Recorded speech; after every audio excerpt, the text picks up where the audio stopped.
Bienvenidos a un nuevo podcast de Un Alma Estelar.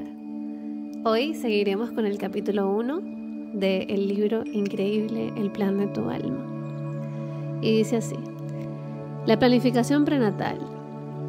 Es posible que el concepto de planificación prenatal te sorprenda, sobre todo en lo que se refiere a la programación de acontecimientos dolorosos. Para la mayoría de nosotros, esta noción supone un modo nuevo y radicalmente distinto de ver el mundo y nuestro propósito en él. Cuanto más traumáticos son nuestros retos, más difícil puede resultar entender este concepto.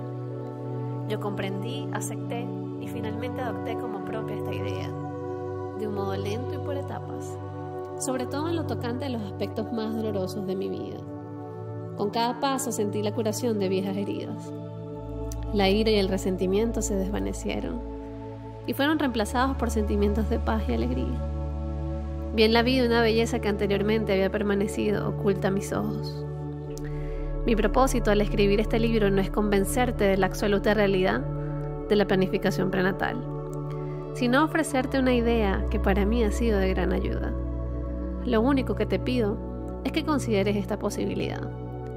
No tienes que estar convencido de esta idea para beneficiarte de ella. Solo tienes que preguntarte: ¿y si es cierto? ¿Y si realmente planeé esta experiencia antes de nacer? ¿Por qué lo habría hecho?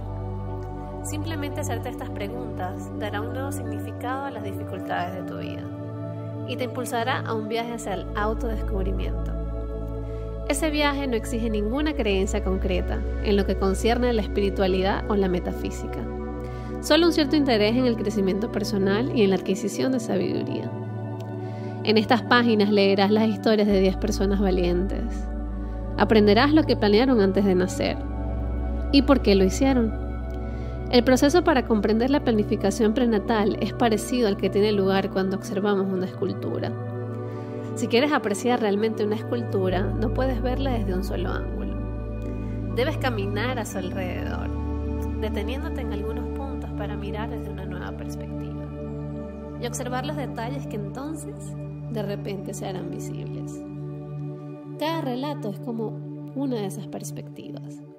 Al observar la planificación prenatal desde 10 ángulos distintos, conseguirás una comprensión más completa e integral, de la que tendrías solo con la observación de una o dos de sus facetas, o con una conversación estrictamente teórica sobre este tema.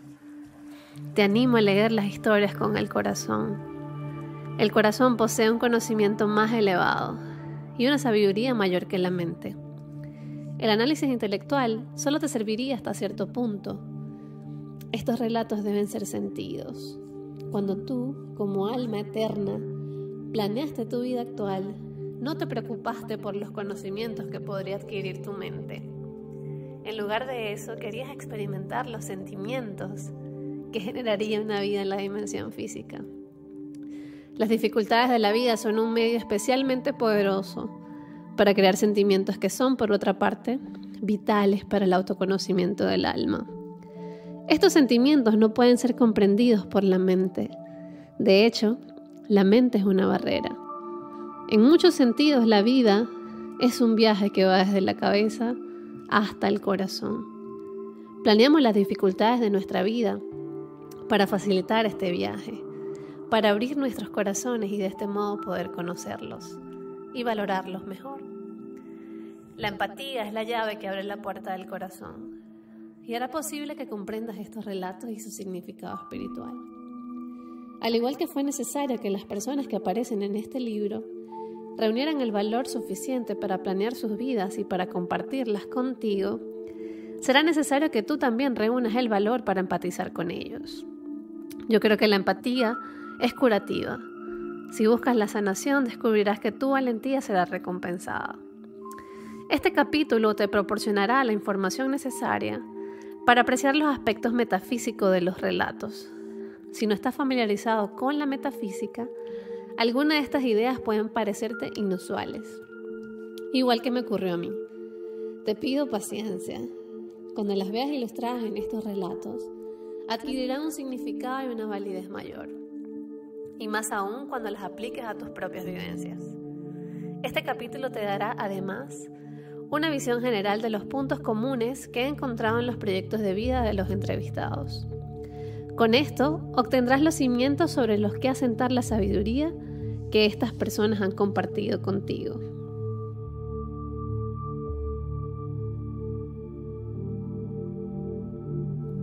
¿Por qué nos reencarnamos?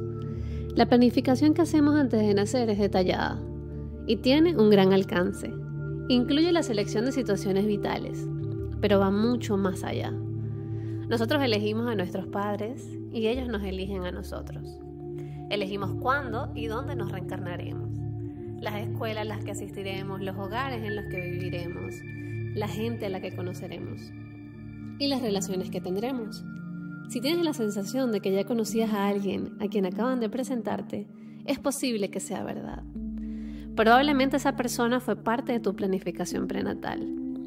Cuando un lugar, un nombre, una imagen o una frase te resulta familiar, la primera vez que lo ves o lo oyes, esa familiaridad es a menudo un vago recuerdo de lo que se planeó antes de la encarnación.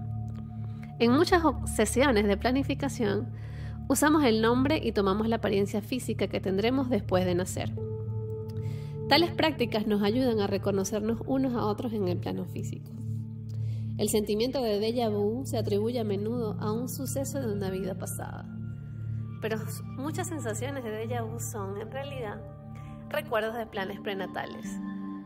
Cuando entramos en el plano terrestre, olvidamos nuestro origen espiritual. Antes de la encarnación, sabemos que esta amnesia autoinducida tendrá lugar. La expresión tras el velo se refiere a este estado de falta de memoria. Como alma divina, olvidas tu verdadera identidad, porque al recordarla más tarde lograrás un conocimiento mucho más profundo de ti mismo.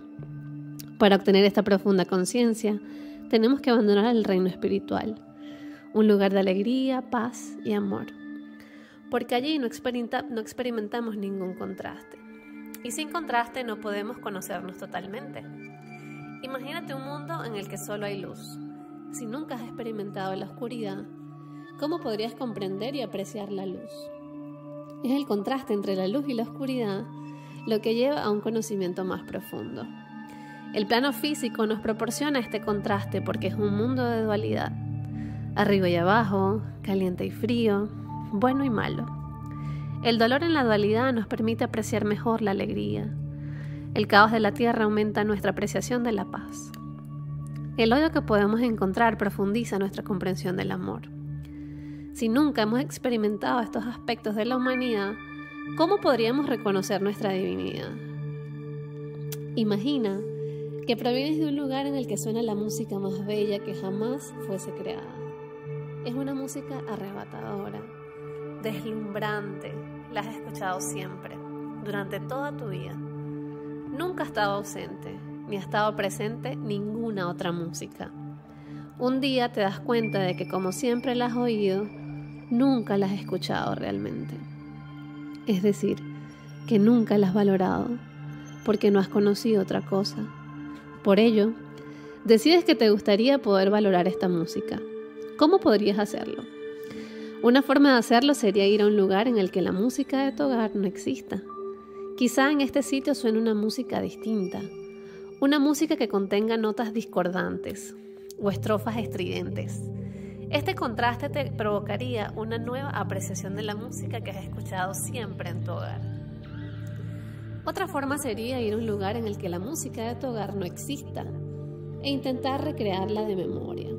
La experiencia de componer esos magníficos sonidos te daría una comprensión incluso más profunda de su belleza. Existe una tercera posibilidad, una mucho más desafiante, pero que además contiene una mayor recompensa. ¿Se te ocurre pensar que podrías obtener un conocimiento realmente profundo si fueras a un lugar en el que la música de tu hogar no sonara y una vez allí intentaras recrearla, pero solo después de haber olvidado cómo sonaba? La experiencia de recordar y después componer la extraordinaria sinfonía de tu hogar produciría el más rico, pleno y extenso conocimiento de su grandeza. Y con esta misma valentía viajas al mundo que te ofrece la tercera opción. Allí escuchas una música que al carecer de memoria crees que es la única que has oído siempre. Algunas canciones son adorables, pero otras aporrean tus oídos con sus disonancias.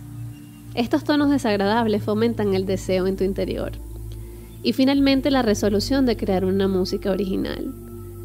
Pronto empiezas a escribir tus propias composiciones. Al principio, te distrae la estridente música de este mundo nuevo. Sin embargo, con el tiempo, a medida que te apartas del estrépito externo y escuchas las melodías de tu corazón, tus creaciones musicales se hacen más bellas. Finalmente compones una obra maestra y cuando la terminas recuerdas algo. La obra maestra que has escrito es la misma música que sonaba en tu hogar. Y este recuerdo desencadena otro. Tú eres esa música. No es algo que oíste fuera de ti mismo. La música eres tú y tú eres la música. Y al crearte a ti mismo en un nuevo lugar, llegas a conocerte de un modo que nunca hubiera sido posible si no hubieras dejado tu hogar. Esta es la experiencia que desea el alma. El alma es una chispa divina. La personalidad, el ser humano, es una parte de la energía del alma en el cuerpo físico. La personalidad consiste en unos rasgos temporales que existen solo durante la vida física y un núcleo inmortal que se reúne con el alma después de la muerte. El alma es algo mucho mayor que la personalidad, aunque cada personalidad es vital para el alma y muy apreciada por ella. En gran medida, la personalidad tiene libre albedrío. Los desafíos de la vida pueden ser, por tanto, aceptados o rechazados. La vida en la Tierra, ¿por qué planeamos desafíos? Las dificultades de la vida existen para que podamos experimentar quiénes no somos, antes de recordar quiénes somos realmente. Es decir, en nuestra vida terrenal exploramos los sonidos discordantes antes de recrear las sinfonías de nuestro hogar. Este patrón me quedó claro mientras llevaba a cabo la investigación para este libro. Yo llamo a esos programas de vida planes de aprendizaje a través de los opuestos. Por ejemplo, un alma profundamente compasiva que desea llegar a conocer en profundidad la compasión puede elegir encarnarse en una familia disfuncional. Al ser tratada sin compasión, llegará a apreciar esa misma más profundamente. La ausencia de algo es lo mejor que nos enseña su valor y su significado. La falta de compasión en el mundo exterior la obligará a dirigirse al interior, donde recordará su propia compasión.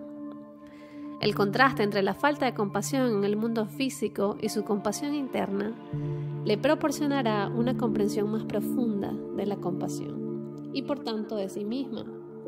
Desde la perspectiva del alma, el dolor inherente a este proceso de aprendizaje es temporal y breve, pero la sabiduría que resulta del mismo es literalmente eterna. El aprendizaje a través de los opuestos está presente en cada relato de este libro. Recordar quiénes somos realmente, almas majestuosas, trascendentes y eternas, es un modo de superar los desafíos de nuestra vida. Por ejemplo, una persona que se identifica con su cuerpo sentirá una enorme angustia si éste resulta gravemente dañado. Otra persona cuyo cuerpo soporte el mismo daño pero se identifique con el alma experimentará un sufrimiento mucho menor, ya que nuestras dificultades provocan que recordemos quiénes somos. Somos almas y el mismo suceso que inicialmente nos causó sufrimiento puede al final aliviarlo. Cambiar el concepto de uno mismo, dejar de pensar que somos solo nuestro cuerpo o personalidad y comenzar a creer que somos almas. Quizá no reducirá el dolor, pero aliviará el sufrimiento. Ese despertar es el propósito y uno de los profundos beneficios de los desafíos de nuestra vida. El despertar revitaliza nuestra pasión por la vida, la misma que sentimos antes de reencarnarnos. Es sencillamente un motivo de celebración. Cuando despertamos o respondemos positivamente a nuestros retos y obstáculos, trazamos un camino energético que hace que para otros sea más fácil sobrellevar los suyos y sanarse gracias a ellos. Esta idea se basa en la premisa de que todos estamos energéticamente conectados y que nos vemos afectados por los demás. Los relatos incluidos en este libro indican que cada uno de nosotros puede provocar un impacto mucho mayor de lo que imaginamos. Nuestra capacidad para afectar al mundo de una forma tan contundente es una oportunidad maravillosa y al mismo tiempo una enorme responsabilidad. Cada uno de nosotros es una semilla que fue sembrada en la vibración de nuestro mundo actual. Cuando elevamos nuestras propias frecuencias por el crecimiento que nos provocan los acontecimientos de la vida, elevamos la frecuencia del mundo desde nuestro interior, como una gota de tinte añadida a un vaso de agua. Cada persona altera el color por completo. Cuando creamos sensaciones de alegría, incluso si lo hacemos mientras vivimos solos en la cima de una montaña, emitimos una frecuencia que hace que para los demás resulte más fácil estar alegre. Cuando creamos sensaciones de paz, irradiamos una energía que ayuda a que terminen las guerras. Cuando amamos, hacemos que amar sea más sencillo para los demás, tanto para los que conocemos como para aquellos que nunca llegarán a saber de nosotros. Quienes somos es, por tanto, algo mucho más importante que cualquier cosa que vayamos a hacer nunca. En el capítulo 7, conocerás a Cristina y a su espíritu guía Cassandra. Cassandra dijo esto sobre el camino energético. Cuando aceptamos un acontecimiento vital concreto, recibimos la energía curativa de aquellos que han hecho ese viaje antes. El sendero de luz está pavimentado con una compasión y un amor sanador, que eleva la frecuencia de la persona que camina por él, tras nosotros. Aprender y sanar por un acontecimiento vital concreto eleva el campo áurico de aquellos que han sobrevivido a él. Otros, en su presencia, sabrán que tienen algo que los llena de esperanza y fe. La experiencia no tiene por qué ser la misma. La frecuencia sanadora puede empujar al alma hacia adelante, pero el alma receptora debe estar preparada para hacerlo. Incluso si la forma física del receptor no cambia o no sana según los estándares de la tierra, el alma asciende. El sufrimiento es un regalo de proporciones inmensas, tanto para el alma como para los demás elegidos a los que se les permite ayudarle en su viaje de sanación. El lenguaje del sufrimiento es una frecuencia en sí misma. Está en los ojos, en los corazones y en la mente de los que están en ella. Es profundo y mundano al mismo tiempo. Míralo, créelo e imparte amor y compasión a aquellos que lo necesitan. Los pequeños actos de conciencia y amabilidad hacen que la sanación sea posible. Los pensamientos de belleza y gracia pueden ser proyectados y percibidos incluso a distancia por aquellos a los que pueden beneficiar. Del mismo modo que nuestro impacto energético se extiende a través de esta dimensión, lo hace también en otras dimensiones. Verás referencias a las dimensiones superior e inferior. Superior no significa que sea mejor, e inferior no implica que sea peor. Estos términos se refieren solamente a la frecuencia. Las dimensiones superiores vibran a frecuencias más rápidas que la nuestra, y por tanto no son físicas, pero solapan e incorporan dimensiones inferiores. En resumen, todo es uno.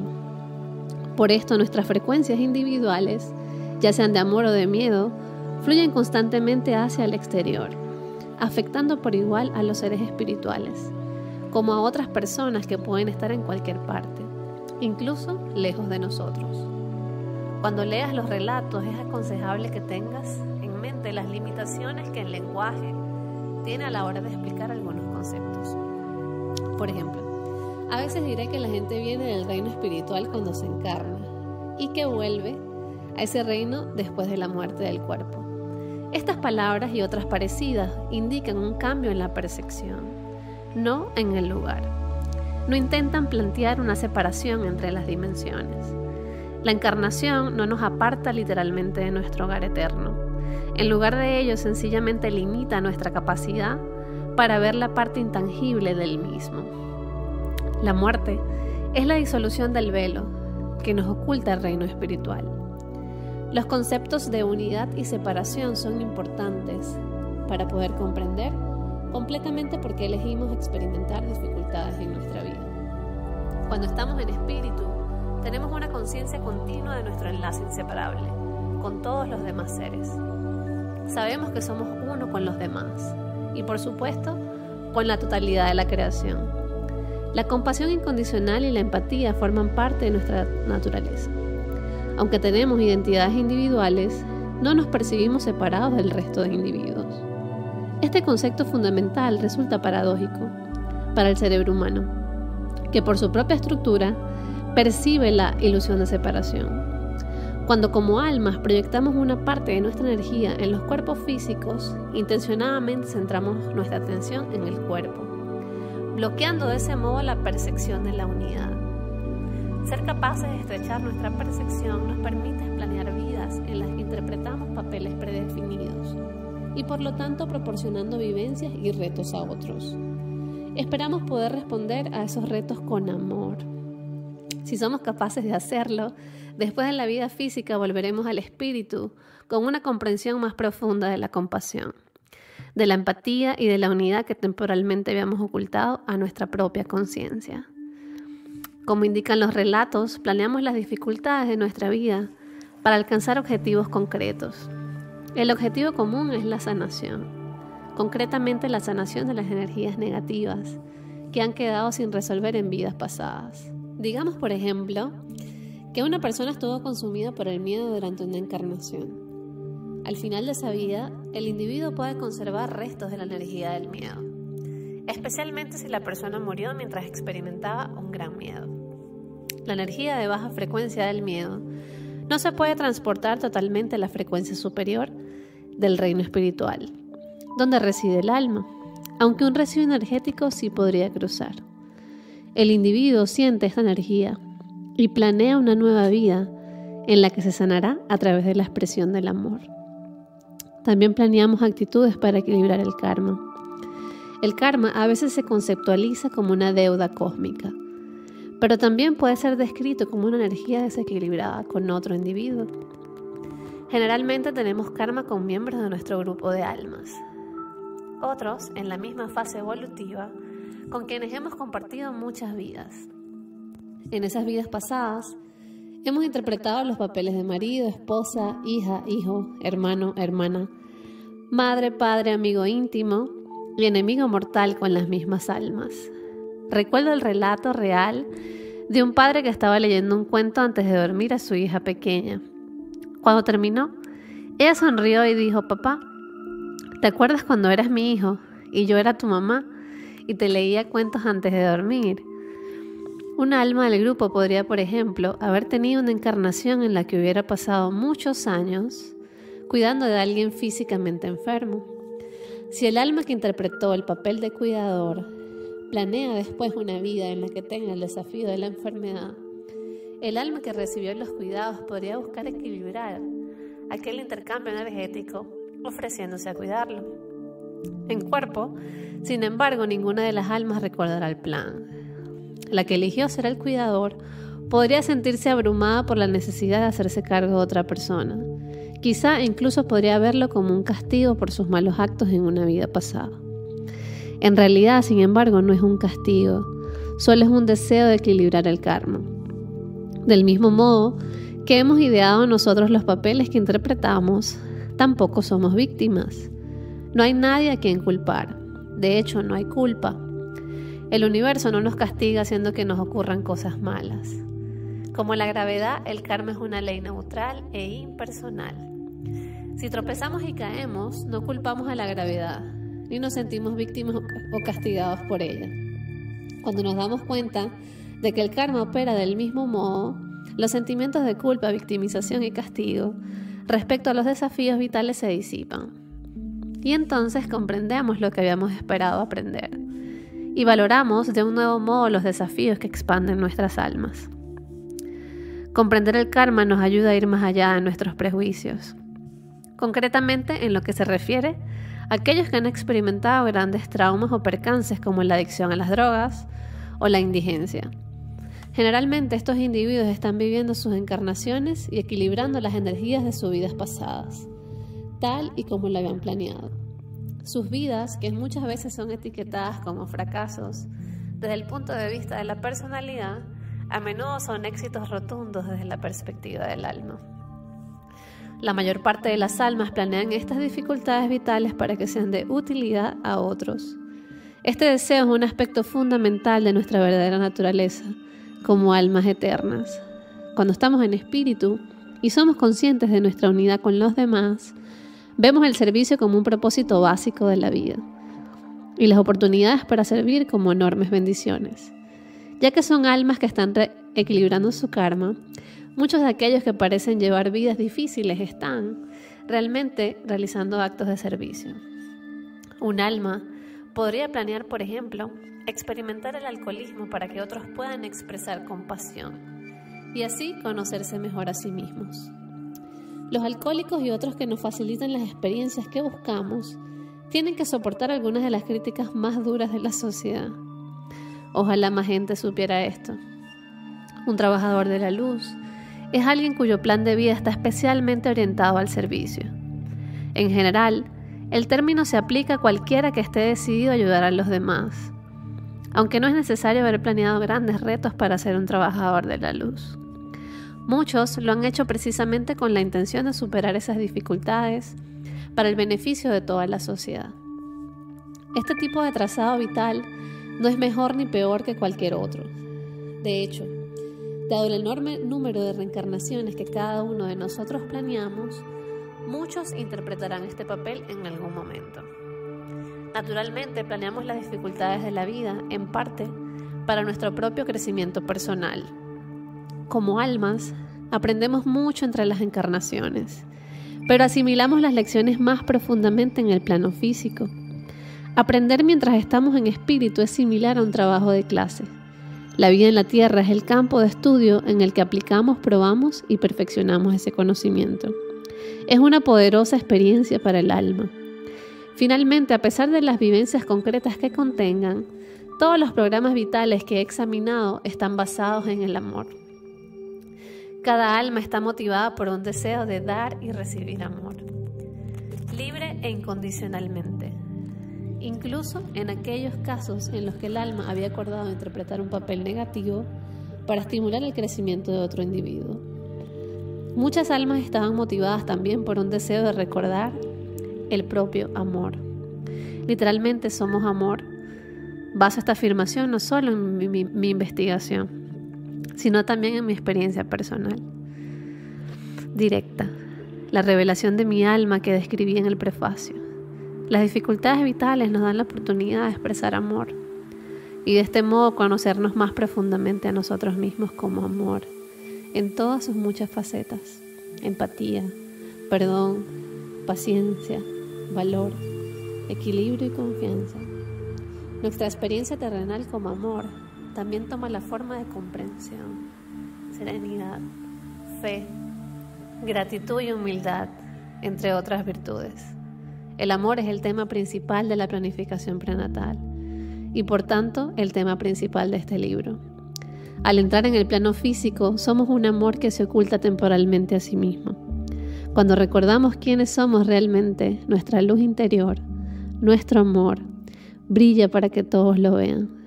Yo creo que esa es la razón por la que estamos aquí. Y bueno, culmino este capítulo mandándoles mucho amor y mucha luz. Espero que se queden para el siguiente. Un abrazo.